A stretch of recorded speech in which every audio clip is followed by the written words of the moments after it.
So I would like to just get started. I know this is EPICS, the seminar, so I'm one of the cluster hire. I think Dr. Lynn Bryan was the first one coming into the first seminar. And then so we're kind of dividing, like for the couple of us, and then trying to, like share with you about how education play a role in engineering, like a classroom. And then especially right now, we're kind of promoting integrated STEM in K through 12. And then so I think that's one of the purpose. I mean, at least that's how I've been told, I could come here to share with you what's happening in elementary school classroom, okay? So again, my name is Wei Wang, and I'm assistant professor in agriculture science education and communication, and also I have a joint appointment with the curriculum instruction. I graduated in science education and particularly focus on integrated STEM in K through 12. So that's kind of my background. And I know we only have 1 hour, so probably we can go like a quick around, just say your name. And I think probably you're all major in engineering education, right? Maybe. So, so maybe we can start, like maybe you would like to just your name and then, like your majors. Yeah. I'm Rob. I'm STEM education and leadership out of Polytech. Sounds good. I'm Lily. I'm not in engineering. I'm in biochemistry. Okay. I'm Drew. I'm in material science engineering. I'm Josh. I'm in electrical engineering. Okay. I'm Marla, and I'm in physics and education. Sounds good. I'm Nate. I'm in industrial engineering. Okay. I'm Allie, and I'm in natural resource environmental science. Wow. Okay. I'm Roy. I'm in computer engineering. Okay. I'm Khalif. I'm an engineer. Okay. I'm Becca, and I'm in industrial engineering. I'm Yuming, and I'm in electrical engineering. Okay. Okay, so Marva, you're the teaching assistant, I assume. So, all right, welcome. Yeah. How many of you actually has experience of a teaching experience? Kind of. Yeah. So K through 12. Okay. So you a little bit. Okay, just a little bit. Okay, great. So what we're going to do is very activity based today. Okay, so don't feel shy. Like just try to know your neighbor. Walk around. Like don't be like a claustrophobia. Okay, so that's what we're going to do today. Just give you a like a heads up. Okay, so basically, I think last 2 weeks ago, Dr. Lynn Bryan came here and talked to you about how people learn, right?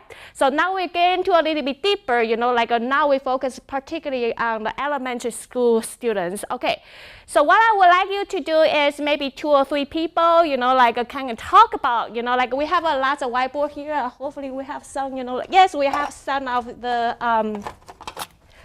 here markers here.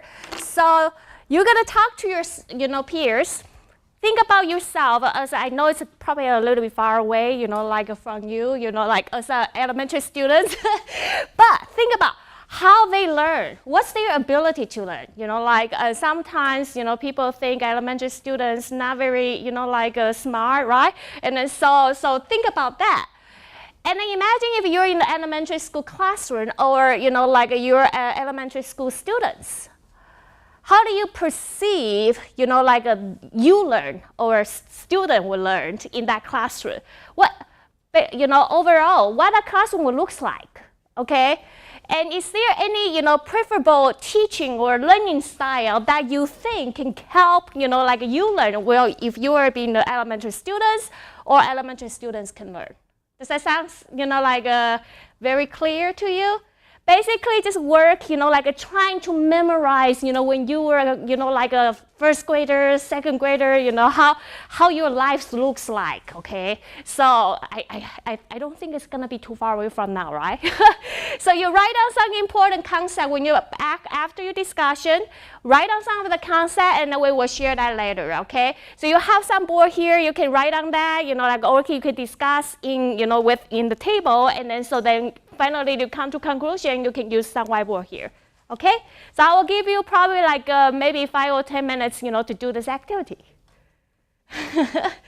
Don't be shy, move your box around, this is a kind of like a very interactive, like an education classroom.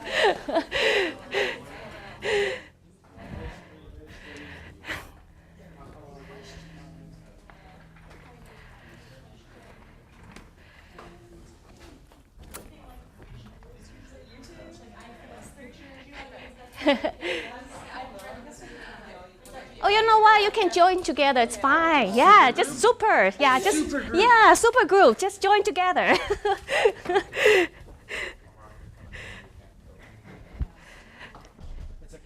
Yeah, just join the groups. It's fine. Yeah, just join the group. Yeah. Yeah.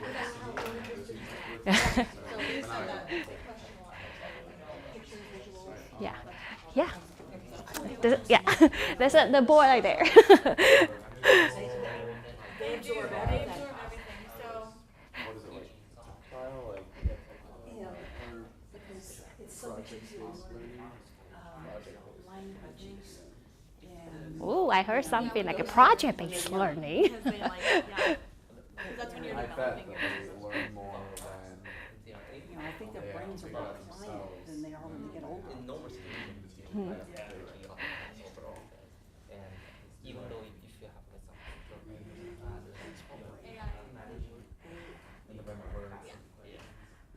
maybe like teacher motivated, but not teacher guided. self-guided. Self-guided. Okay. But teacher motivated. Brains aren't pliant. Yeah. Because the younger. Like I think the kind of like in school, I'm trying to think of activities like younger kids usually do. until they actually started doing something. Your classroom, what is the classroom? Yeah. They're like, what's What does that look like? You know, when you were young, when you were, like elementary school. Definitely loud. Loud? It's easier for you guys to learn than me. How are we doing? Yeah. Good? sharing about it. Okay, good. I'm actually part of Produce Space Day. We're gonna have kids from grade 7th and 8th graders coming. They're gonna explore robots. But I think 7th to 8th grade is Middle school. middle school. Elementary is younger. Yes, so Oh, Kindergarten, first grader to fifth grader. no, back home is from kindergarten to grade 9 because Ah. that's why I was confused. Here's more kindergarten to fifth grader, sometimes to sixth grader. Depends on the school. Yeah. School is grade 8 and 9, 7, 8, and 9. Ah, okay. Yeah. That's your right? That's a middle school. that is middle school. Yeah. Yes. High Yeah. school 9 to 12. Yeah. So lower a little bit expectations. Everyone's minds are not the same. Everyone doesn't grasp it the same way. So it's not tailored Yeah. for every person. Yeah. And in the way in that journey, the influences. The one, I don't remember elementary school other than not being able to learn my multiplication tables. Now, I'm a math teacher. And I couldn't, and one of the things I remember is I couldn't remember my multiplication tables because they were doing drill and kill, and it didn't make any sense. So memorize. Yeah, so Okay. memorizing didn't Yeah. make any sense. Didn't make any sense. Okay. And so, then later on, I eventually learned a way to code, and I love mathematics. Okay. But, Okay. Yeah. But that's one of the things, I don't know, that's all I remember out of elementary Oh. is the bad things. I don't remember anything. Good. Good. Really? That's why I'm a high school teacher. How about storytelling? Do your teachers give you some stories? Ask you to sit there? No. I don't remember. Okay. As I said, I literally do not remember. You remember that, which is probably not very impactful, right? Right. Yeah. Yeah. The things I remember is in middle school when we finally hit, doing a lot of science and math, and I just loved all that stuff. And that's what I was remembering in school. I remember I thought I counted to 100 one time. Anything else? Small kids. Small kids. Yep. Yep. One child. How do you picture that classroom will look like? Well, today, It's always they usually have to be pretty well structured, like similar things happening every day. 'Cause, Okay. Like, kids really like to have like the same thing, or else they'll get some of them will get off track when they're so young. They need schedules. Because whenever I've had to teach activities in elementary school classes. They just have to keep things short and like you don't want to do something for more than a certain amount of time, or else they don't care. They just stop caring. They don't care. Okay. If they finish So their which they activities. have a very short attentions. Yeah, we Okay. said So that, yeah. okay. Yeah. This is what when I look at elementary classrooms now, I see bright. Bright, colorful. Uh-huh. I see centers. The room is divided into places. Yeah. Usually. Yeah. You were told as a kid that you believed for the longest time. Like, you could get told as a kid. So I'll give you a couple more minutes, and then we will come back as a big groups and then have some discussion here. Okay? So just Depends on the age. working up. You know what I mean? They're all considered in there. Like the older they get, they're not different. Yeah, but like you said, how there's different parts of the classroom. They always have like the reading part, because like that way the kids can move around and they're not always. So they do spread out. Something on two and also something on one. Especially the younger they are. I feel like, or at least for me, I remember feeling like super competitive. Like I was pissed when someone else was able to read before me. I was doing ARs, so I was always trying to get the most like reader points. When they did the multiplication tables, I was like, I want to be the fastest, and I never was. So it kind of shows off like pure human desire. Like, it doesn't like kind of have any obstacle of like, oh, you need to consider a situation, you have to consider the environment. No, you as a kid, you never think of those. You just like kind of like a great representation of pure human desire, just right there, and sitting on the seats. So competitive is your personal experience or actually groups? Well, that was that was what I felt. Like, You feel like a very competitive yeah, in the. I understand that might not be everyone's view. Yeah. I don't know, that's how I was too. You too? Okay. All right. Like, Okay. everybody has one thing that they wanted to be competitive. For example, like I want to read fast, so Okay. I want to memorize as much as possible. They Ah. have some sort of one thing. Okay. In their kid, they have Okay. They want like compete with others and doesn't want to lose to their Okay. Interesting. Okay. What does the environment looks like? What the classroom looks like? Boring classroom, sitting in the chairs. But now I've seen a lot, ever since I've been older, I've seen a lot more teachers going towards more open classrooms. Like, Okay. I visited a classroom at West Lafayette where they didn't have any chairs, so all the kids Sitting had on the floor. standing desks, and then they had little rockers that they could just like teeter-totter back and forth. Yeah. Yeah. And I don't know, I wasn't there for very long, so I didn't see how it actually worked into the classroom. But for you, your experience is more like sitting in a very or tiny just sitting Okay. there, you have to sit and pay attention. But Okay. the teacher was actually encouraging them to kind of, move around a little bit, Yeah. even during lessons, that they had the freedom to teeter-totter. I was moving more than what teacher requires, and I was always getting mad from my teacher when I was in elementary school. I feel like in my elementary school we had a lot of group desks. So there's like 3 of us at a table. Like at least I remember for first and kindergarten. Okay, I think we are pretty much, I'll give you 1 more minute so we'll wrap up and then so we will come back, okay? So if you haven't finished some final stuff, just keep working on it and 1 minute, yeah. I see some very good and interesting things on the board. No, it's like basically the person that has a higher score gets a green desk. There's a competition coming. All right, so let's think about this. All right, so that's we have 3 groups actually. One is called themselves super groups. Like very competitive. Anyway, so maybe we can. Who would like to share first? What you think? Like on the board. Make a story. Okay, so we would like this groups. Okay. Okay. Yeah. So we said that they learn, like elementary students learn by questioning a lot. Okay. They also learn by like visuals. And, Okay. Like that's why they do a lot of like activities too as well, like actually applying the visual. And, Okay. we talked about how they're like sponges. They absorb everything that like you're giving them, especially at like the younger ages. Okay. And we also talked about how they have a very short attention span, and so you have to make sure to keep activities short. Okay. And because they just won't care about finishing it. How short? It depends. I don't know. If it's Okay. like a craft, like you don't want to probably do more than like 45 minutes because they just stopped paying attention. Because when I went and like experienced that, they just didn't even care about finishing it because they were Okay. at the point of like there's other things they could be doing. Okay. And then we said that the classrooms are usually they're structured. They always like have schedules like day to day. They're usually pretty similar okay. so that they know when like lunch is, recess, and like when they have their reading circle and things like that. Okay.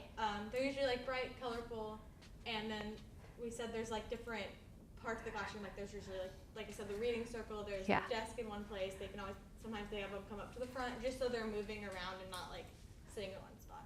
So. Okay, very good.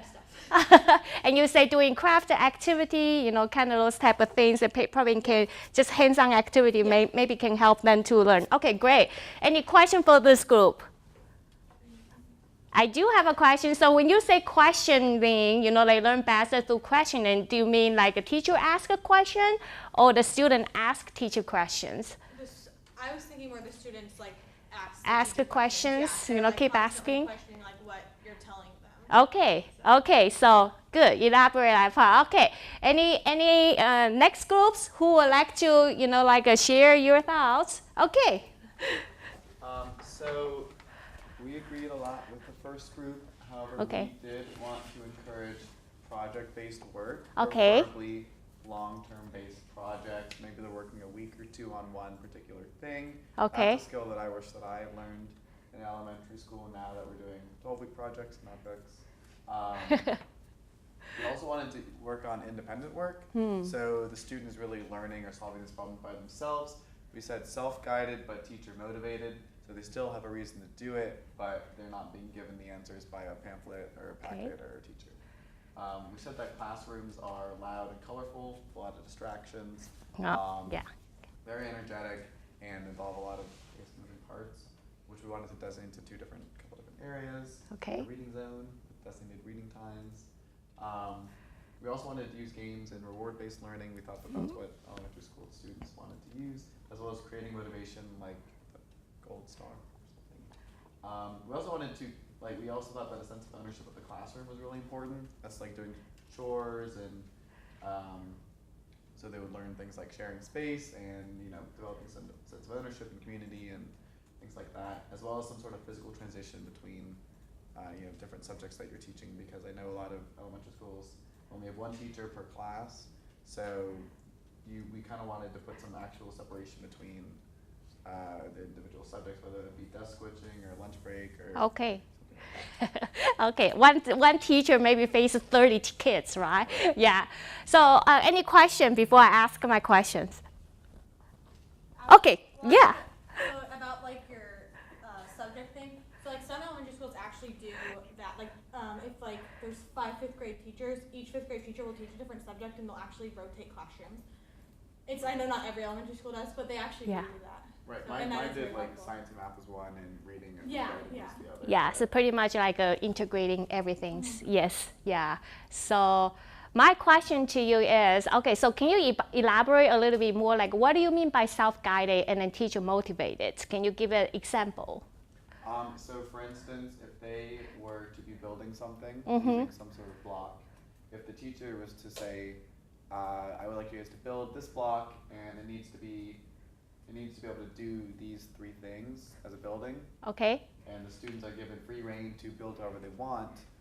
And if they're running into issues, the teacher can kind of almost push them in the right direction, but also maybe motivate them to continue doing what they're doing and provide them a sense of ownership over the project is the main goal, is that they did it themselves, not the teacher doing it. Okay, so more like a teacher's, the role of the teacher is more facilitator. Kind of like a facilitator learning and then helping you, encourage you to do more, try it out or something like that. Yes. Okay, good, great, very good. Okay, so last group, you know, what do you have over there? So first we said that elementary students are very hyperactive and that they usually only pay attention to the stuff that they're genuinely interested in. So they'll follow their interests and probably won't pay attention if they're bored by the subject. Okay, very similar, yeah. But like all the other groups, we said that they're going to be really visual or hands-on learning, so lots of interactive stuff is probably the best way to learn. But then something that we hit on was that they need a lot of feedback and reinforcement throughout the entire process. Yeah. Because if they pick up on something or hear something that isn't correct, if no one tells them that that idea or that concept isn't correct, they might perpetuate that for years and years to come, because when they're still that young, they don't have a very good sense of logically what's right and what's wrong. Okay. So they need a lot of feedback and reinforcement throughout the process. And then I think, I forget which group now touched on it, but competitiveness through like games and stuff. Some of us like really resonated with that. Like, there were competitive aspects to our learning in school, and that kind of is just another motivator Okay. to help get kids to learn. And then we talked a little bit about classrooms, but that there are, rather than just like the traditional, lecture classroom, you can have group stations where, maybe 4 people and their desks are all sitting together. Or I talked about, classrooms that allow more freedom of movement, where you have maybe standing desks rather than just chairs. Yeah. So yeah, very good. Any question for this group? All right, my question to you, your group, is when you're thinking about the classroom environment, you say 4 or 6 tables putting together. Is that an upper level elementary or a lower level elementaries? I think we intended it with either. Either? It's Upper. probably better suited for a little bit more older kids, because when they're that young, they might just not pay attention at all if they're sitting next to their friends. Yeah. So yes, I think when I did not specifically say elementary students what age, right? So if you really think about it, elementary students, if we're thinking about K to maybe 5th grader, 6th grader, by 5th grader, 6th grader, they're pretty much think they're very mature, right? They're like, I'm already young adult here, right? So if you compare them with maybe a 1st grader and 2nd grader, well, so there's some differences between here, right? So in the classroom type of setting, upper elementary school student tends to like what you described, kind of like a traditional classroom. You sit there, okay? Don't move around, okay? But if you're in a younger age, it's kind of like you were saying, everything's kind of divided in a different zone. You have a story zone, you have a toy zone, you have a recess zone, every different thing. So just keep those things in mind when you start thinking about, okay, what my activity will look like in this classroom, okay? So now, what we're going to do next is I'm going to show you some of the facts and see how you can kind of start mentally check, what learning style, I envisioned would, looks like. So there's a couple learning style here, and some of you hitting on very, heavily is the visual, of course, elementary students like to see very colorful, of course, everybody hit on that, right? Like if you walk into an elementary school classroom, you see all the, color things going on. Yes, so they like colors. And they like to, use, the teacher particularly likes to use a lot of color to get their attention. And you, of course, you can use in some song and music, like a hands-on, verbal speech. So all those things are very, useful when you think about elementary students' learning style, okay? Now, some very useful tips for teaching style here is our hands-on. Particularly, and some traditional lecture, maybe not working. So those are the learning style, but maybe not working for the elementary student, right? Because it didn't really show up on your board. Collaborations. Anybody mention collaborate? You mentioned about competitions, but collaboration is one of the things that they really like. Okay, like an elementary student. Hands off, which is like this group says, teacher is the facilitator. I'm not going to, really structure my lesson to the students, okay? So just keep those common, teaching style in mind. We are going to do a next activity. You are going to design activities, okay? Then your client will be upper elementary school girls, okay, girls, all right? And the time is 15 minutes. So you're going to discuss with your same group, what your activity will look like. I'm going to give you some tips based on the literature review research about how upper elementary students, girls, learn. So you're gonna, compare those learning style and then trying to structure these 15 minutes activities that fitting into this learning style. Does that make sense? All right, I will go back to this slide, but here is the research showing that girls benefit from collaborations, okay? Especially when they can participate and communicate fairly. Girls motivate by projects that they found personally relevant and meaningful, okay? Girls enjoy hands-on, open-mind projects and investigations. I hope that you kind of start informing your mind, say, well, okay, so that's something I can do in my activity, right? Okay, so they can, they like to approach the project in their own way, which is kind of like this group says, right? And apply their creativity, unique talents, and preferred learning style. Girls have confidence, performance improved in response to specific positive feedback. Okay, so now you have to think about you are the teachers, you encourage them. How are you going to encourage them to do more things, okay? And they are, they want some trust, own reasoning. This one probably is a little bit hard because you're gonna spend only 15 minutes with a girl. It's really hard to building on their trust. So, but try your best and see how are you going to do that. And there are the role model relationships, we have some, a female here, how would you place yourself being a role model to those elementary school students in your activities, okay? Does that sound, understandable? Okay, the test. Now I'm gonna go back to here. Here is your test. Okay, upper elementary school girls, which is maybe you can say 4th grader to 6th graders, whatever you like, but pick up your client, all right? So we're not talking about standard today, because I know, some of you say, okay, what's the standard I'm gonna hitting on? No. Okay, I'm gonna let you go, a freedom. Think about whatever that happens, a fun activity you wanna, engage students in 15 minutes. And doing design activity or a science activity, doesn't matter, okay? Makes sense? So you do have to have a learning objectives, okay? You have to tell me, what exactly you want the student to learn, okay? Either it's an engineering design challenge, either it's, maybe, environmental education, doesn't matter. But you have to, at least one sentence says, this activity is teaching some, girls to do what, okay? So now I'm putting this back. So talk to your peers. I'll give you a couple minutes, and that's just try it out. Yeah. What that activity will look like. Then we will come back and share. This is the hint for them to learn using the learning style.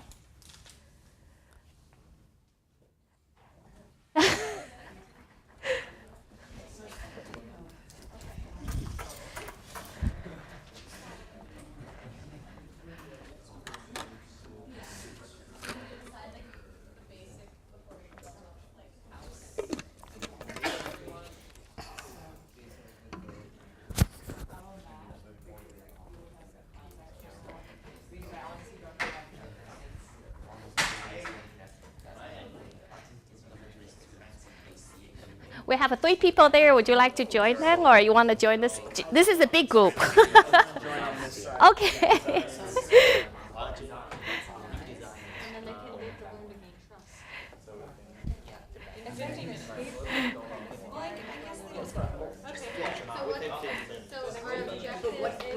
But the thing is, it's a design. So what we have been designing for a crime scene investigation. Like what science are they going to use in this investigation? I think it only have 15 minutes. I know.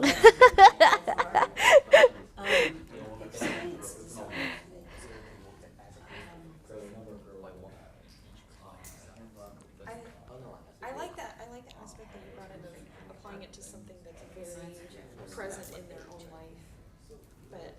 also don't know. Remember, it doesn't necessarily have to be content knowledge. It could be skill, teamwork skill, or like creativities.